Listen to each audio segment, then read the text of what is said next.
the pink elephant in the room. And this one is going to require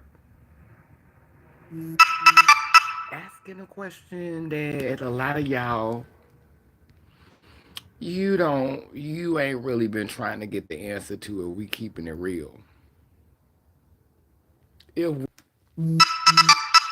yeah, if we keeping it, yeah, if we keeping it real. Oh my goodness. We got to keep it real. We got to keep it real. We got to keep it real. And I keep it real. We got to keep it real. We got to keep it real. And I know, some of y'all, but I got to address the pink elephant in the room. Child, like I got to address the pink elephant in the room today, Anandi. It's been setting up in my spirit. It's been setting up in my spirit, and I got to address the pink elephant in the room. Now, this video is not gonna be long, but it's gonna be real. Now, this is what I want us to think. I want us to think about, and this the question I want us to ask ourselves: How many voters? How many female voters or women voters do you think is Christian in this country? Like people who participate in the voting process in general, how many of them would you say are Christian? Anandi, I know you could probably answer this question for me really quickly. Would you say that the greatest percentage, let's do a poll. Matter of fact, let's do a poll. Can I do a poll? Where the poll at? I want to do a poll. Start a poll, and I'm going to ask a question. How, what percentage, what percentage of American voters would we say are Christian?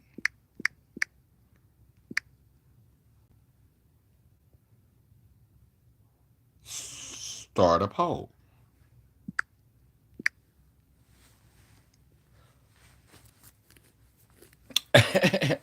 What percentage of American voters would you say are Christian? That's the question that we're gonna ask in this live. And when you could tell me what's the percentage of voters that you think are Christian, we already got a pretty good idea what percentage of voters are Christian, which is what made it possible for MAGA to get elected, even though there is even though there is some specificity, even though there's some rumors that, Donald Trump may have had the election rigged. People are saying allegedly that Donald Trump may have had the election rigged. I don't put anything past these politicians, especially politicians who have a background in businesses that were known for, shady dealings and multiple bankruptcies. So I definitely a don't have an opinion about whether the election was rigged or not, because it wouldn't surprise me. Make sure that you are clicking that thumbs up button when you come into the group if you are not a monitoring spirit. But as Anandia said in the comments, I definitely believe that a huge majority of people who participate in the election are Christian. Now, what is the basis of the Christian religion? What is the central belief? Who are you praying to? Because I want to, I don't want to talk over people's head today. I want this to be simple, because a lot of times trans women become scapegoats, and we get caught in a line of fire, and we get made the bad guy and the one that a lot of women seem to want to come after and call delusional, and He'll say, "You wanna be me. You wish you was me. You'll never be me." So I just wanna talk about, so who is it? What energy is centered? What type of being? What are y'all praying to? Are y'all using female pronouns when y'all praying to this guy? Are y'all calling this guy mother? What are y'all calling this guy that you're praying to? These women, these women who are voting in politics, what is their spiritual belief? What is their relationship with their higher power? How do they communicate with their higher power? Who are they praying to? Who are they centering? And so this is the question that I want, like I really need for us to play the whole tape. I really need to know that it's possible to play the whole tape. So if you are born with a womb and you want bodily autonomy, you're praying for autonomy. You're praying for the right to be able to make decisions with your body. You're praying to be able to make decisions with your body. And a lot of people will say, "Oh, well, you was born a man. You're not a real woman. You shouldn't be speaking on abortion." But I can speak on bodily autonomy because I'm a trans person and I make changes to my body. I've made changes to my body. So I could definitely relate to bodily autonomy. So this is where the intersection happens. I can speak on bodily autonomy because bodily autonomy is something that we're being attacked for. Our bodily autonomy is being attacked. So this is where we intersect. This is where transness intersects with femaleness or womanhood or whatever you want to call it. The intersection is bodily autonomy, okay? So if you are seeking bodily autonomy for yourself, if you want bodily autonomy for yourself, um, this is like they tell black people. The slave master is not going to give you a book that's going to set you free. This is what they tell us when you go through your awakening process. The slave master is not going to give you a book that's going to set you free. So the same thing could be said to women. The slave master is not going to give you a book that's going to set you free. So you think that praying to the father, you think that praying to a masculine entity, you think that, "Oh, father, thank you, Scott Daddy, oh, thank you, sir." You think that's going to somehow merit you. You think that he's going to give you bodily autonomy if you pray hard enough. You think that he's going to give you the right to make decisions over your body. Because this is the gag. This is the crazy part to me. You hear women like Candace Owens, who is a avid meat eater, and I'm not putting eating meat down, because every now and then I chomp on a piece of meat myself. So I'm definitely not judging people who eat meat, but when you sit up and you talk about killing killing and murdering babies and killing babies, as you put a lamb chop in your mouth, which is a baby lamb, as you stuff that lamb chop in your mouth, as you put on this fur coat, as you tote these leather bags, as you tote these name brand bags, like, you can't sit up here and try to act so self-righteous about murder and killing things when you literally around here eating lamb chops and wearing fur coats, and like you don't give a damn about any other of the babies in this like in the world. Like, you don't give a damn about nobody else cheering. You don't give a damn about nobody else cheering. You don't give a damn about nobody else offspring. So it's the self-righteousness for me to sit up here, and then this the gag. When you eat the animals, when you eat the baby animals, you don't even acknowledge their life. Like, you don't even acknowledge their life, and they teach us in Color Purple, everything want to be acknowledged. You say thank you, Jesus. You say you thank the Father for the animal you just ate. You don't even acknowledge the animal's life. You don't even acknowledge the being's life. You don't even acknowledge the creature's life that you consumed. You give thanks to the Father and Jesus. In Jesus' name, amen. Thank you, Jesus, for this food. Like, you don't even acknowledge the animal when you consume it. And you have the audacity to act so self righteous about human life and to act so self righteous about your offspring. Oh, it's wrong to murder. Where in the Bible does it specifically say that it's wrong to abort a baby? Like, I never heard that scripture. Maybe I don't know because I was born with a penis, but where does it specifically say, where's the scripture that says, where's the specific scripture that says abortion is wrong? I know that it says thou shalt not kill, but y'all kill everything else.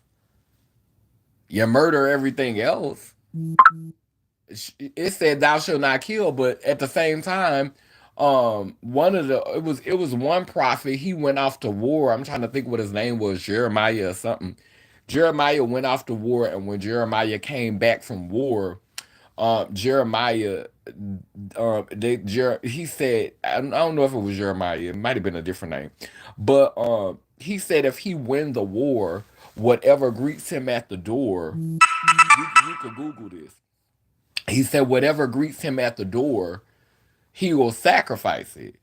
Child, why his daughter was waiting for him at the door when he got back from the war and he won and he sacrificed his daughter. He said whatever greets him at his door, if he win the war, whatever greets him at his door when he get back home, he'll sacrifice it and sacrifice his daughter.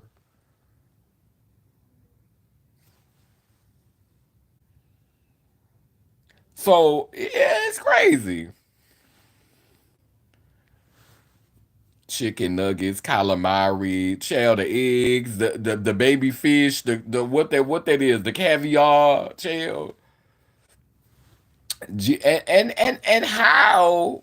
Thank you, the world of Maddie. Um, yeah, it's crazy. Like, it's just crazy how um it's just crazy. Like, I that you know what brought this up for me when I was looking at Kanye West, because what's going on with Kanye West right now? Kanye West gonna remind you, like Kanye West is gonna remind us. He may do it in an unconventional way, but Kanye West gonna remind us to have a conversation about mental health. Kanye West gonna get us to talking about mental health.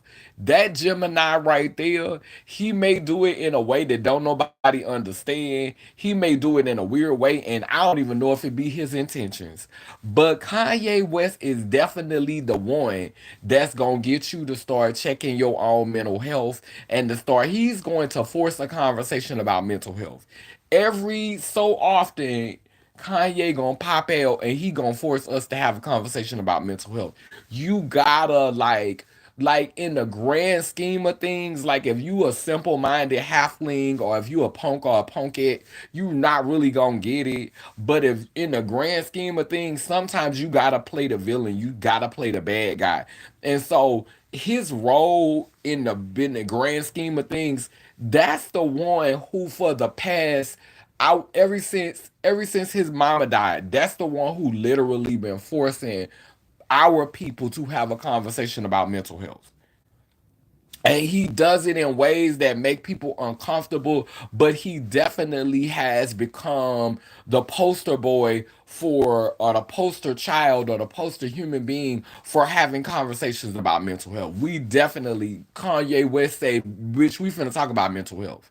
And when he brings that up, like when he brings it to the forefront because of the things that he said about Beyonce and Jay-Z children, when he brings this conversation to the forefront, it's like I started last night, I started thinking about how, we have all of this beef with black Christian women, and black Christian women are fighting for bodily autonomy, and they say, oh, this is just one, this is just one more thing that women got to contend with the trans community. And it's like, but do y'all really want bodily autonomy? Do y'all really want to be like respected, and to have your own voice, and to be able to make decisions about your, is that what you really want, when your religion centers giving your power to a masculine identified deity, like leaving your, take me to the king, I don't have much to bring. My heart is torn in pieces. It's my offering. Leave me at the throne. Leave me there alone to gaze upon your glory and sing to you this song. Take me to the king. Is that really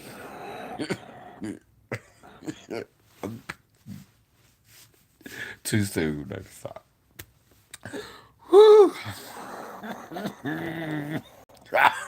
I'm, too soon. Okay, I'm gonna stop. I'm gonna stop. Girl, girl, I'm just saying, girl. Kanye West gonna remind us most definitely to focus on the mental health. Surely is. He do it in a outrageous, controversial way. He sure do.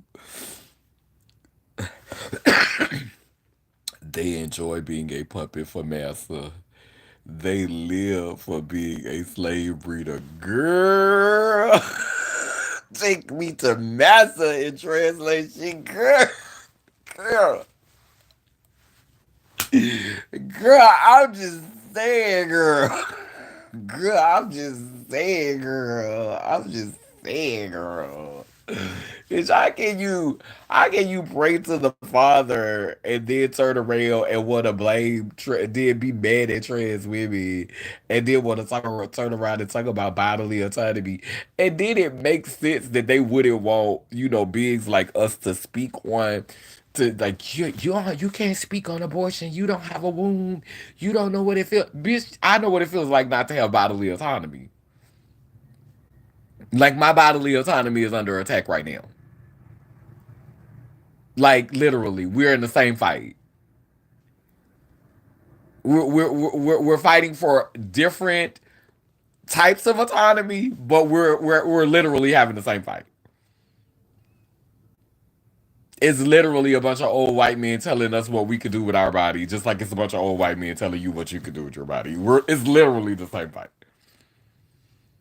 Different reasons for different things, but it's literally the same fight. It's literally the same fight. And then you turn around and say, "Take me to the king," and he'll work it out, and he gonna fix it. Well, it seemed like he created the problem. It seemed like, but I'm delusional. But I'm delusional, right?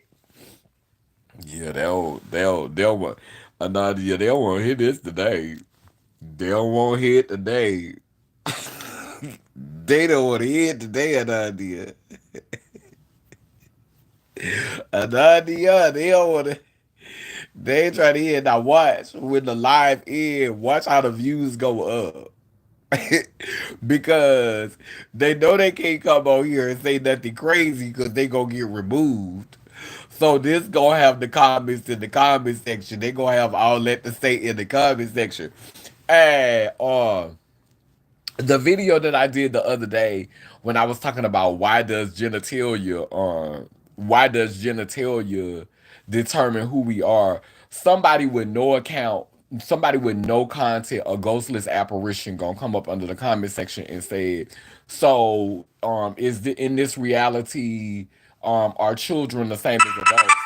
And it was so weird because that's not what the conversation was about.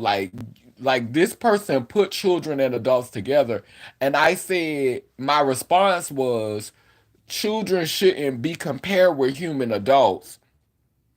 Like children shouldn't be compared with human adults who have, who are able to give consent, like fully grown adults, fully grown human beings able to give consent.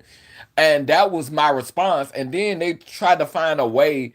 I don't even know what happened. Like they responded back and said some weird shit. Like, this shows where your mind is, and delete my other comment. What I did was just deleted everything, just hid you from the channel, because I realized at that point they were playing with me. Like, I'm not giving a bunch of energy to someone who I can't look up your content and see what you have introduced to the world, you know, because everything that I say is not for everybody. Everything that I say, everybody is not going to agree with. But at least I have the courage to speak what my thoughts are, wrong or right. At least I'm able to be open and honest and transparent about where I am, and how, what I'm struggling with and what I'm learning. Like, at least I am not afraid to do that. A lot of y'all, you be gangsters in the comment section, but you really don't have the confidence, the self-awareness, the vulnerability, or the transparency to lay it all on the line and create a body of work, like literally legit put out content that speaks to your struggle and your challenges, and how you view the world and how you're interpreting the world. And so a lot of y'all want to be gangsters in the comment section, but you don't have any work. You don't have a body of work that speaks to what you're wrestling with, what you're struggling with, what your challenges are, what you're working on, how you see the world, the type of world you will want to see, what your challenges are with the world, what your challenges are internally, mentally, emotionally. A lot of you don't have the bandwidth or the capacity to create a body of work to tell a story, to share your story. You don't, but you could get in my comment section and you could be a warrior. You could be a gangster. But bitch, we don't even know who you are. Bitch, we don't even know you. So it's easy to be invisible and to not have any content, to not have any not have any digital footprint, and to come for someone. That is easy. It's easy to put out 2 or 3 videos, or to take 4 or 5 pictures that you probably stole from somebody else's page. It's easy to do that. That is easy. And then try to make yourself look like some type of internet warrior. Which we literally don't even know who you are. And what gets me about influencers, like, this is how backwards our culture is. We have influencers who get online and have an opinion on everybody else's business, but bitch, we don't even know who you are. So why the fuck are we listening to you when we don't even know who you are?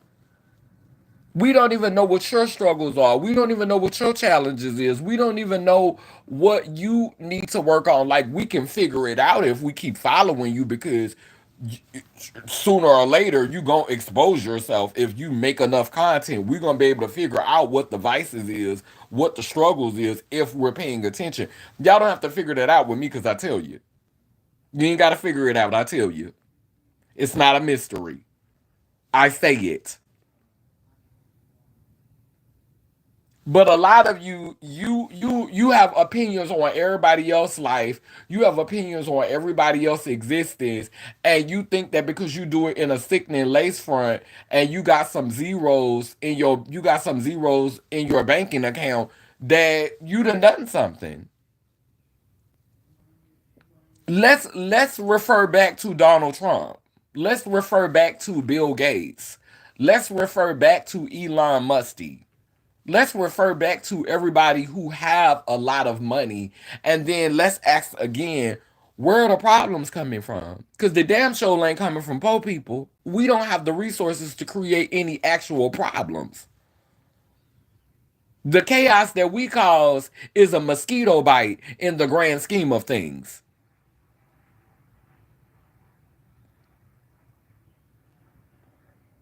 The controversy and the challenges that I make is a mosquito bite in the grand scheme of things. Cause I don't have the resources to really start any shit. And if I did, that wouldn't be my thing. I would be over here in the corner minding my business, taking care of those who have taken care of me, supporting those who have supported me. Very much the vibes. I don't need to take over the world. I don't need to control everything. Bitch, I just want a little nook corner where I can mind mines and help those who have showed up for me and build something for those who have showed up for me and supported me and just be over here minding our business. Putting up our little putting up our little force fields and saturating our area with protection and prosperity. Period. Bitch, y'all, bitch, let if that's what y'all want to do, because everybody deserves the right to participate in what they want to participate in. If you want to participate in destructive things, if you want to participate in war and chaos and confusion, and you want to participate in honoring things that do not honor you, and celebrating the things that are responsible for your oppression, you have that right. That's your divine right. Have it. Enjoy. Send me a postcard. Or maybe not.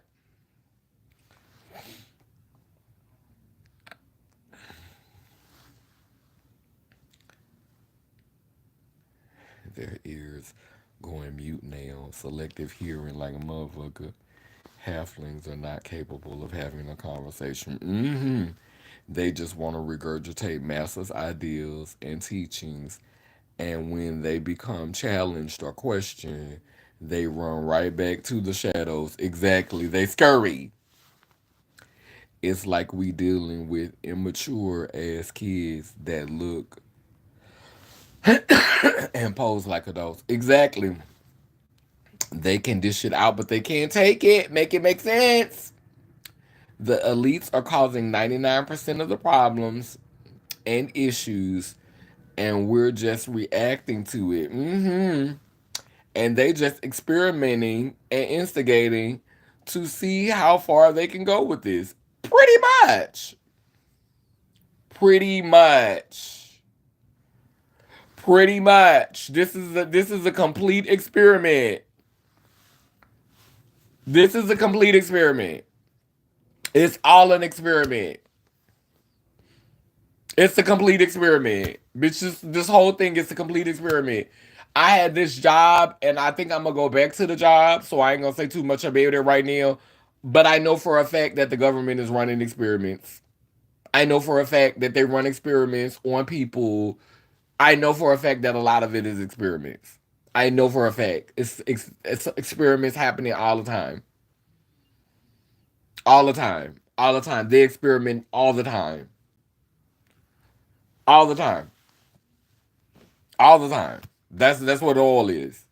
And so, like when you see it for what it is, like for a long time, I wouldn't talk on abortion, and I wouldn't say this because I had bought into the idea that, bitch, I wasn't born with a vagina. I don't have no right to be speaking about abortion, but I can speak about bodily autonomy, and abortion is under the umbrella of bodily autonomy. And see, that's the trick of the enemy. That's the trick of the ops. The ops infiltrate and they try to make you scared to talk about things so that you could show how everything intersects, and so you could show how you how everything intersects. So they'll have you afraid to talk about a certain topic because you're going to reveal the intersections if you start speaking. And so, because I am a person who values bodily autonomy, values sovereignty, like literally, you're not going to police me and tell me not to speak. You're not going to police me and tell me not to express my opinions when I know what I have risked for my bodily autonomy to be able to make decisions about my body sovereignly as I should be able to.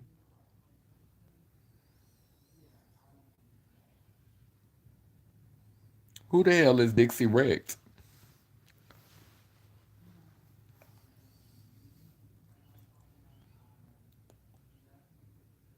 They weeding out to see who are the slaves and who are the sovereign ones. Exactly.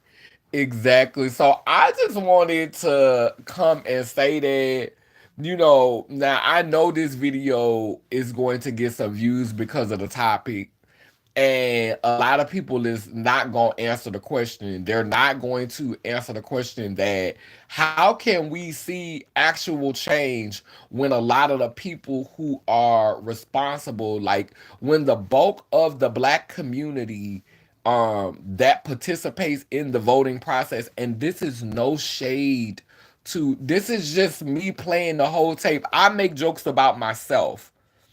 I make jokes about myself. I could joke about my transness. I could joke about my status. Like, I literally can make jokes about me. Like this, I'm not uncomfortable with certain. If it's funny, it's funny. If it's funny, it's funny. Now, maybe sometimes it's a little bit too soon to hear the joke. Maybe sometimes it's a little too soon to hear the joke. I could agree to that. People might be sensitive. People might feel a little raw because it was a little too soon to hear that joke. But let me let you know something. And I'm gonna say this from a loving place. Um, I'm gonna play the whole tape. And so when I hear like when they say, "Oh, if you don't vote, then you don't have the right to speak," and da da da, when it comes to voting, the politicians go around to black churches. That's where they first go. That's where they greatest base at in the black community. They go to the black churches. And so these are where our, like they say, like when you get ready to pick like a forerunner for campaigns or something, you have like your super delegates, all that type of stuff.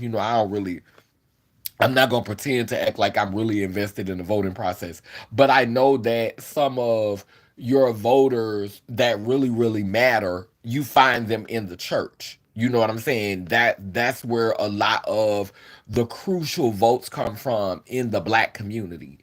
If you have a process, a an electoral process that is centered around or contingent upon people who are influenced by a book that has dogma and religious ideologies that um, view women in certain ways, beings who align more with the feminine in certain ways. How is that authentic representation of all of the black people who are not in church? Black people who don't subscribe to it. Because a lot of black people are triggered by the whole electoral process because they know what's being centered in the voting process. They know y'all hide behind this ideology that Christianity is so righteous and it has such a strong moral code. Again, the book celebrated sacrificing your children. The book celebrated war,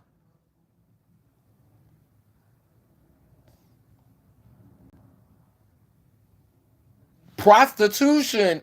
Jesus came from the bloodline because one of his ancestors, Tamar, disguised herself as a prostitute in order to participate in the bloodline that like it's so many instances in the Bible where y'all make excuses for corruption and y'all make excuses for things that y'all condemn today and y'all say is against the law. And so y'all cherry pick and y'all use things when it's opportune.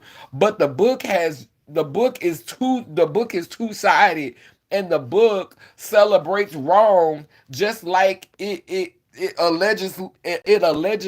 allegedly reinforces what's right. Like the book is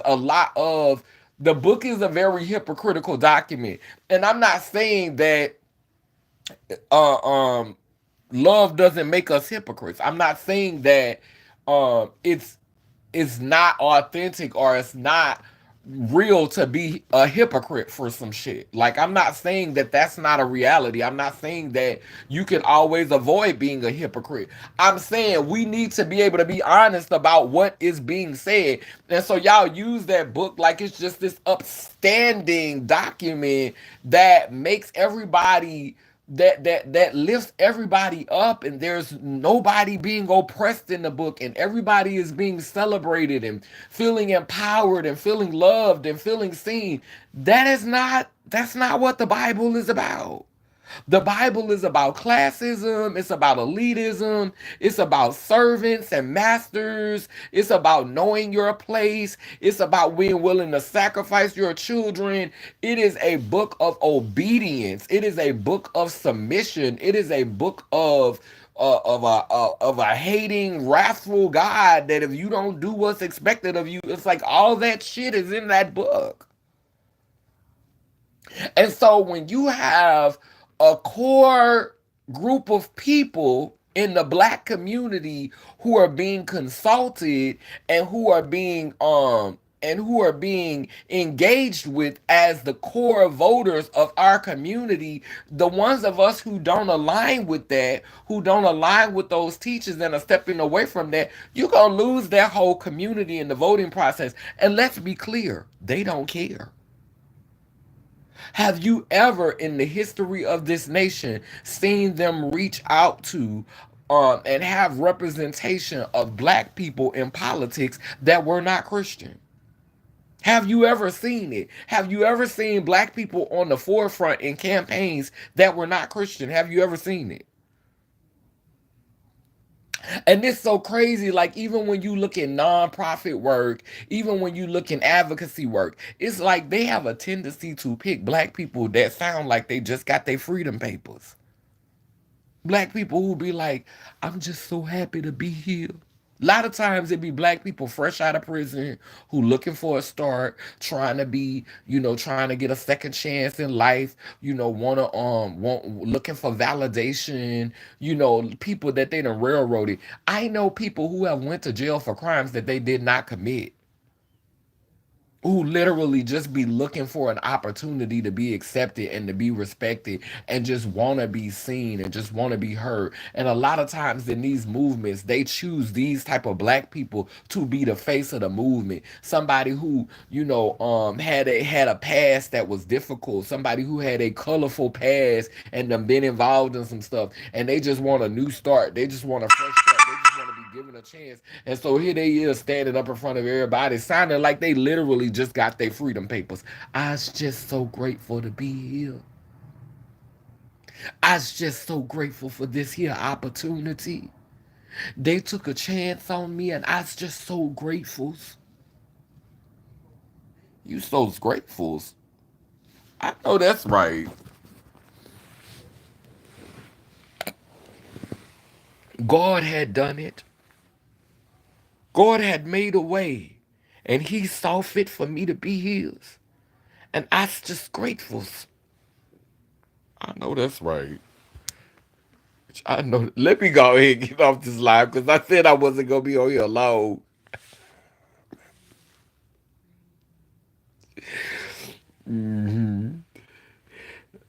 They keep half-leaves and they choke on from having complete open conversations.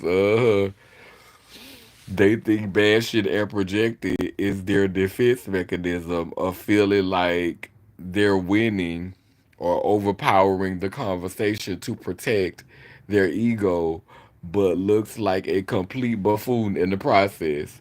For a woman to uphold a book that contains degradation of femininity, promoting murder, rape, pedophilia, slavery, incest, cannibalism, oppression, cult behavior, some super delusion ass shit. And like literally, there's more books that require for women to be submissive and to know their place than it is scriptures about homosexuality. The book is way more misogynistic and chauvinistic than it is homophobic, definitely. Because there's a scene up in there where two men is kissing. They meet in a field and they kissing. Is it Solomon or David, Solomon's son? Baby, two men kissing. They wept over each other and shared a kiss. Girl, stop. They was lovers. Black people ecstatic for for biscuit crumbs and scraps. Somebody put a bone in the chat. Black is yes, uh-huh. Mm-hmm. Sad. They use the desperate ones and don't know where the power or worth and don't know their power or worth to be the poster child on the movement. They was rock climbers. Girl, they ain't going nothing. You put the ball in the chair. Girl, I'm not finna play with you. We gonna eat that podcast up. We gonna be cutting up on that podcast. And I'm gonna tell you, I got one of my daddy birthday. My daddy birthday, you and my daddy birthday is the same day, and I feel like I have been manifesting you because to one of my devices, I use his birthday, so I won't forget his birthday and so I could think about him. And so I use that passcode a lot, um 0617. And shall I have multiple devices, so but for one of my devices, I use that 0617, and I kind of feel like that's been a manifesting of you. Like I've been calling you by constantly entering that 0617. I think everything happens for a reason. I don't think things happen by chance. And I just all of a sudden started using 0617, and then all of a sudden here you come. Yeah, honey, that goes to show you the power of manifestation, or like even, or not even manifesting because you was already here, but more like summoning your energy, more like calling out to the universe, numerically 0617. Like that shit is crazy, huh? But yeah, let me light this candle. And I've been going through things with my biological father because his health is waning, and I've been worried about him. And so to have that sort of like rebirth, like to feel like I feel like this is a relationship um that in some way I get to see that wholeness energy. Like I get to connect with that wholeness energy because he's always respected me. Like we only had like one argument where he like misgendered me, and it was so crazy. Like I knew before I met him because I was raised by another Gemini. Well, I was raised by two Geminis. My stepdaddy was a Gemini, and the man who has been like my father. I still haven't had a blood test, but I just feel like I know spiritually who my daddy is because we look just alike, and it's just certain things like. But I mean, I look like both of them, but it's just something, But I'm always gonna love the other Gemini because he has been there for me. Like he is my daddy in every other way. Like he's protected me, he's provided for me, he's taught me. Like he just done so much for me. So I've had a lot of Gemini, energy in my life. And my mom's Virgo, and my grandmother was Libra, and I was raised by my grandmother. But I have a really close relationship with my mom, and a lot of things that I give is Virgo. Her and Beyonce birthday on the same day, so yeah, it's that. But but my but my biological father, I always used to say, because the other Gemini that's in my life, he struggles with with this part of me. Like he thought it was a phase. He prayed it was a phase because he see my power and my potential. So, he didn't want me to be a girl because he felt like that diminished him, and he wanted me to be powerful, and he wanted me to be, he felt like I couldn't be powerful being a girl, and he felt like I forfeited my crown because it is. So, he really just couldn't see it, and he never saw it. And so me and him used to get into it all the time, even though he loved me. Like I knew he loved me. I wasn't confused about that. But he just struggled so much with my identity and how I saw myself and how I connected to my foremothers. And I just always telepathically knew that my biological father, whose birthday is 0617, I just always knew that he would never struggle with my identity, that he would accept me. I had this in my mind that he would just be like, this is my seed. How could I not accept my seed? How could I not accept something that I helped create? Like telepathically, I've always had that in my mind. And sure enough, when I met him, that's just how the fuck he was. He never, it, I'm his offspring. He never struggled with it. He never was like one time he got drunk and he said some crazy shit, but I knew it was because he was drunk and he felt played. But he ain't never like he said some shit one time. He was like, I know what you was born. I changed the Pampers. Like like he said some bullshit like that. But he ain't never been like, you a man, and you ain't no woman, and like he's always been baby girl. He's always been my daughter. He's always respected me in that way. He's always like he said I could not, he said there's no way I couldn't love you. You're my child. And like he didn't give he's always like he respect my art. He said a lot of people not gonna get your art, a lot of people not gonna understand your art, but you can see your soul in it. And he, always have encouraging words for me. Like, and we have a telepathic bond. We don't have to talk to each other all the time, but when we check in, bitch, we already know. Like we pick up like it never left off. I can tell my daddy anything. Like I can tell my daddy anything. There is nothing that I cannot tell that man. There's nothing that me and him cannot talk about. There's nothing embarrassing. There's nothing like that's the relationship me and him have. Like with that one, I could tell him anything. Anything. Like, and there's not gonna be any judgment. There's not gonna be any condemnation, and he gonna tell me the truth about niggas. Like I be wanting to be in love, and he'll be like, "Nah, that's not the one. Let me tell you what this about to be." And I be mad. That's why I don't talk to him about certain shit, cause he gonna bust my bubble. He gonna be like, "No, that. Let me tell you what that nigga want. Let me tell you why that nigga here. Let me tell you what." I be like, Daddy, don't nobody want to hear that shit. Let me fantasize. Let me live. Let me dream, bitch. Can let me, bitch. Bitch, don't be crushing my dreams, bitch. Bitch.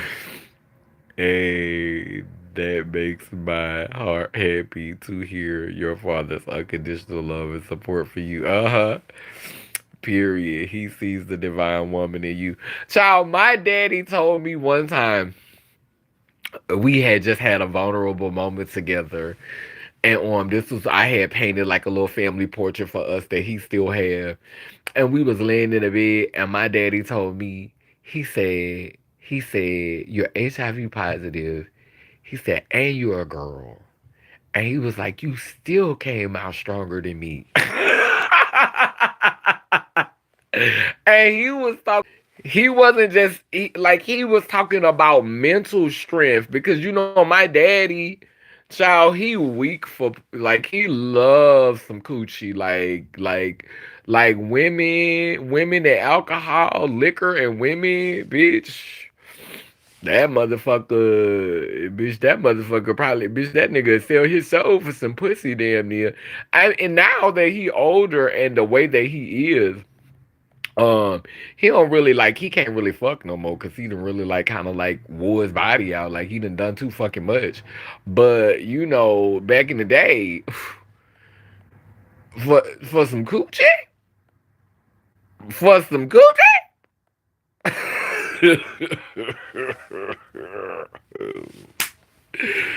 Girl, I would cross the ocean for you. I would go and bring you the moon. But he bipolar though. Like that's how I know, like, child, that, like, when he's sober, he gonna clean. You can eat off the floor. When he could cook his ass off, and motherfucking dad gonna spill some tea. Like I said, that's definitely my daddy. And between him and my mama, I ain't had no choice, lady, because my mama gonna get you together. My mama a Virgo, child. She could book her ass off, and he a Gemini. He could book his ass off. So, girl, I didn't stand a chance on booking bitches. Girl, I never stood a chance, bitch. Virgo and Gemini parents, bitch. Girl, I ain't stand a chance. And a Libra grandmother. Then two other Gemini figures in my life, girl. I ain't have no choice but to cut these motherfuckers up. He love him some kitty cat show, do. Virgo and Geminis are a powerful duo. It is, honey. It is, honey. It is, baby. That's who my lover in Africa was, a Virgo, and baby, we stayed at it with each other. But baby, like, sometimes I feel like I was sleeping with the enemy, but he also kept me on my toes, and I felt like I was a better version of myself. So, Virgo give you that bitch sleep with one eye open energy, be on your toes energy, but they also give you, like, upgrade. They also give you gonna step your shit up dealing with a Virgo. You're not just gonna be able to just be all willy nilly through life. Like, Virgo gonna keep you on your shit. If you willing to go through it, then yeah. But Virgo is a good lovers. Virgo's very analytical. You gotta be ready with Virgos though. You gotta be ready with any Earth sign, to be honest. But Virgo is something else. But anyway, child, my earring coming off. Let me get ready to go ahead and end this live. I got the candle lit now, representing the past, the present, and the future. The ancestors who have come, the ancestors who are here, and the ancestors who will come. As I blow out this candle on the physical plane, it grows with intensity and purpose on the spiritual plane, preparing us for times that are now.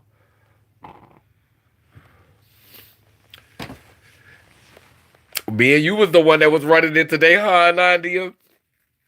Down with the noun that I say cool, keep spinning and turning. Iangani, Iyanko, Kalukalo, which means I am a child of God Goddess. If I am, you know you are. Bound in rainbow, circle and square, which means we too speak life, so operations beware. Sending healing to those in despair, El Babosawa, which means we come in peace, no harm to any. Laylim Layler. I will be releasing one video a day from a play that we did in 2023 called Postcards from Over the Edge. It was directed by myself and Jasmine White, or Jasmine Davis. This is Black translated art and storytelling. So today, at some point today, I'm going to release the clip. If I don't release the clip today, then I will release it first thing in the rising. But I'm going to be releasing a series of clips. I might allow y'all to, like, kind of like check out that content a little bit more, and then just like release footage from that in the rising, or I may do it this evening. But my goal is to release one clip every day, because I want to highlight Black trans-led art during this month of visibility. I want to highlight Black trans-led storytelling. Yesterday, I released a raw, uncut clip, and I really enjoyed the way Jasmine was able to, commit to her role as the mother of the brothel house. She was playing a Black owner of a brothel house. Um, it was Lucille White. Lucille White. She's a wealthy brothel house owner. And she added her own element into it, where she was like working with her band, and she was like at a rehearsal in that. And also she was meeting with myself, who was the GOAT. which was representative of the greatest of all times and the GOAT. It was showing how dark-skinned sex workers were treated in Louisiana during the period of Storyville. And so each day or every other day, I will be releasing a clip from Postcards from Over the Edge, the musical, which has all original music, original art. A lot of the content was written by myself and Jasmine. So not only did we direct it, but we wrote a lot of it. We starred in it. This was our baby. We're moving on to do another project. We're going to be stepping away from this project altogether and moving on to do another project, hopefully in the future. And basically just sharing this content so that you could see the talent that we have organically in our community. And so I feel like right now, with everything that's going on in Louisiana, it's very important to highlight the value of beings like ourselves.